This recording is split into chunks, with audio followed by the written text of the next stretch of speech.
Dobar dan, dobrodošli u recepturu. Danas predstavljam još jedan odličan recept bez pečenja, a to je desert od mlijeka kojeg možete napraviti za samo 25 minuta posla. Desert je vrhunskog izgleda i okusa, a napravit ćete ga lako i bez problema. Potrebni su nam keksi s maslacem, žumanjci, šećer, vanilin šećer, želatina u listovima, hladna voda, mlijeko te grčki jogurt, a sve ću ukrasiti čokoladnim strugotinama. U posudu treba uliti žumanjke, pa dodati šećer i vanilin šećer. Sve ćemo ručno izmiješati s pjenjačom da smjesa postane pjenasta. Smjesu ćemo prebaciti u posudu na štednjaku i doliti mlijeko.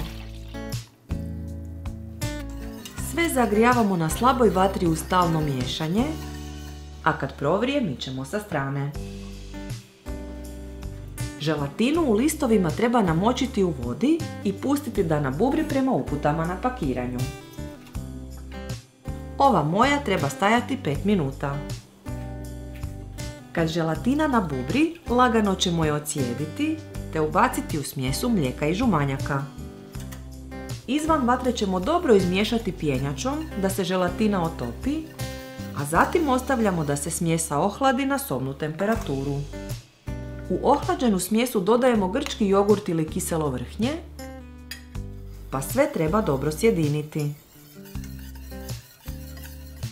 Tekuću smjesu sipamo u kalup promjera 30 x 11 cm koji sam obložila iskrojenim papirom za pečenje. Ako je potrebno, čačkalicom uklonite mjehuriće. Kekse s maslacem treba pažljivo postaviti na vrh, a dio narežite po potrebi da prekriju cijelu površinu.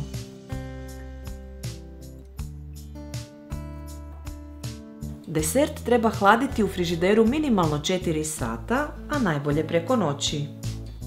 Ohlađeni desert izvadit ćemo iz kalupa tako da ga preokrenemo, te vrlo oprezno odvojiti papir za pečenje. Po vrhu ga ukrašavamo čokoladnim strugotinama, pa ga odmah režemo na šnite, nakon čega je spreman za posluživanje. Ovaj desert od mlijeka bit će savršen za ljetne mjesece kada izbjegavamo paljenje pećnice, ali ga preporučujem u bilo koje doba godine. Mliječni okus s naglaskom na vaniliju osvojit će vas na prvi zalogaj, kao i svakoga tko proba ovaj fini desert. Ako vam se dopao ovaj recept, dajte nam like i zapratite nas, te mi ostavite komentar ispod videa. Sve naše recepte potražite na web stranici receptura.com. Bye!